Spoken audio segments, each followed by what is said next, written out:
आज फिर बड़ा सवाल है, आखिर हिंदू धर्म में योगी किसे कहा जाता, सन्यासी कौन है? यह सवाल बड़ा सवाल। यदि आप सनातन धर्म के अनुयायी है, यह जान लेना जरूरी है, क्या महंत योगी आदित्यनाथ वास्तव में योगी है? मुझे लगता है आज हमें पवित्र किताब श्रीमद् भागवत गीता से यह देख लेना चाहिए और यह जान लेना चाहिए। योगी किसे कहते हैं? भागवत गीता में 9वें श्लोक में 6ठे अध्याय में बताया गया है, जो पुरुष सुहृदय, मित्र वैरी उदासीन, यानी स्वार्थ रहित, सबका हित करने वाला, पक्षपात रहित, दोनों ओर से भलाई चाहने वाला, द्वेषी और बंधु गणों यानी सब जातियों तथा धर्मात्माओं और पापियों को समान भाव वाला व्यक्ति योगी होता है। योगी वह होता है जो दोनों पक्षों को एक समान समझता है, चाहे वह पापी है चाहे वह धर्मात्मा है, और दोनों पक्षों को एक मानता है, वह ही योगी कहा जा सकता है। ये भगवत गीता के श्लोक में 9वें श्लोक में बताया गया। मगर क्या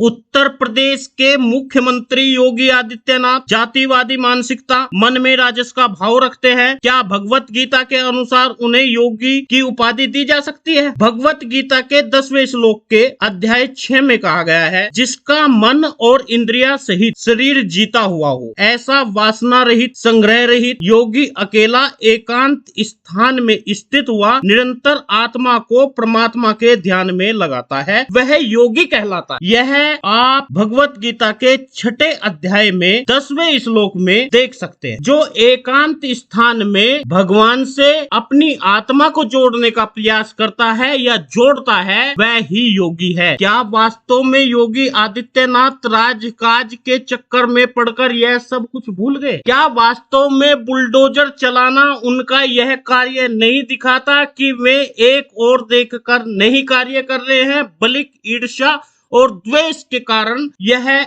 इस तरह के अनाप शनाप बयान में देते आए हैं? योगी आदित्यनाथ क्या एकांत में परमेश्वर में ध्यान लगा रहे हैं या फिर बदले की राजनीति में ध्यान लगा रहे हैं? इस पवित्र किताब के मध्य भागवत गीता के 14वें श्लोक में क्या कहा है, यह भी आप सुन लीजिए। प्रसन्नतमा विगत भी ब्रह्मचरी वर्ते स्थिति, मन संयम है, भय चितो युक्त असित मत प्रह, जिसका अर्थ है ब्रह्मचार्य पर्त में स्थित हुआ, अच्छी प्रकार शांत अंतःकरण वाला, सावधान होकर मन को वश में करके मेरे यानी भगवान के चित्त वाला मेरे में प्रायण हुए, वह योगी कहलाता है। क्या योगी आदित्यनाथ की भाषा शैली से लगता है कि वह शांत अंतःकरण वाले हैं? क्योंकि जो राजनीति व राष्ट्र के धन में जिनका मन हो, वह योगी हो ही नहीं सकता। यदि आप सनातनी हिंदू है और यह सब जानते हैं कि आप योगी आदित्यनाथ लगातार उत्तर प्रदेश में पुलिस अधिकारी, प्रशासनिक ऑफिसरों को अपनी जाति देखकर लगातार बनाए जा रहे हैं, यही नहीं पूरे प्रदेश में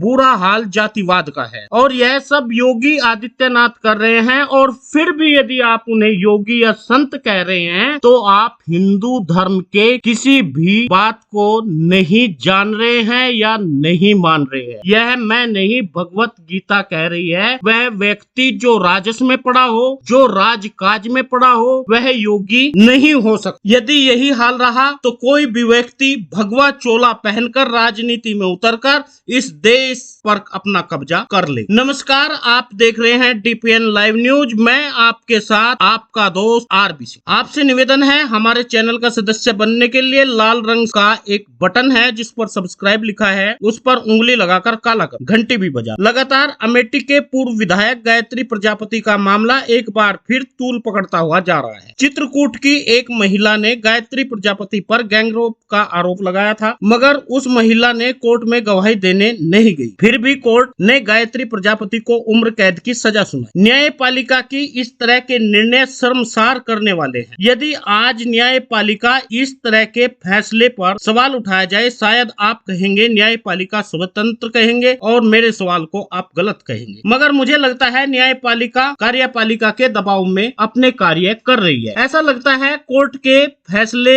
लिखे नहीं जाते बल्कि सत्ताधारी पार्टी ऊपर से लिखकर भेजती है। थोड़ा सा दिमाग लगाओ। हरियाणा के चुनाव आते ही बलात्कारी राम रहीम को जमानत मिल गई, जेड सुरक्षा भी मिल गई। यही नहीं, हरियाणा के चौटाला को तुरंत छोड़ दिया जब दुष्यंत चौटाला ने भाजपा को समर्थन दिया। समझ नहीं आता स्वतंत्र न्यायपालिका सत्ता पक्ष के कार्य को इतना आसान कैसे कर देती है। यही मनुवादी लोगों का षड्यंत्र है जो लगातार पिछड़े वर्ग व अति पिछड़े वर्ग पर अत्याचार करते हुए आए। आज इस रहस्य को समझ लेना आवश्यक है। गायत्री प्रजापति पर आरोप लगाने वाली महिला लगातार राम सिंह राजपूत नामक व्यक्ति पर आरोप लगा रही थी, लगातार कह रही थी गायत्री प्रजापति मेरे पिता के समान है। राम सिंह राजपूत ने उसकी बेटी को बहला फुसलाकर अपहरण किया और ड्राइवर के साथ में शादी की दबाव देकर गायत्री प्रजापति पर गोमती नगर कोतवाली में प्राथमिकी दर्ज करवा दी उस महिला से। तमाम वीडियो आज भी सोशल मीडिया पर वायरल हो रही है।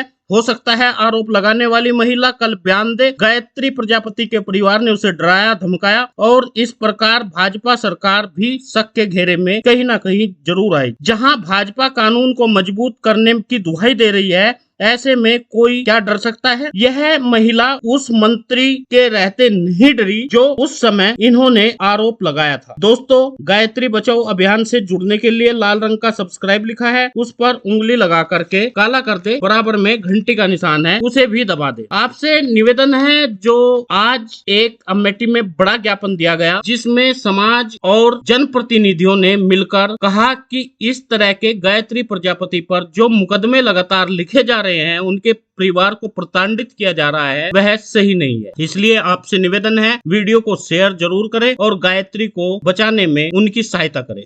वो हिटलर की मौत मरेगा। लोकतंत्र में गुंडागर्दी नहीं चलेगी, नहीं चलेगी। लोकतंत्र में गुंडागर्दी नहीं चलेगी, नहीं चलेगी। लोकतंत्र में गुंडागर्दी नहीं चलेगी, नहीं चलेगी। जिला प्रशासन होश में आओ, होश में आओ, होश में आओ। जिला प्रशासन होश में आओ, होश में आओ, होश में आओ।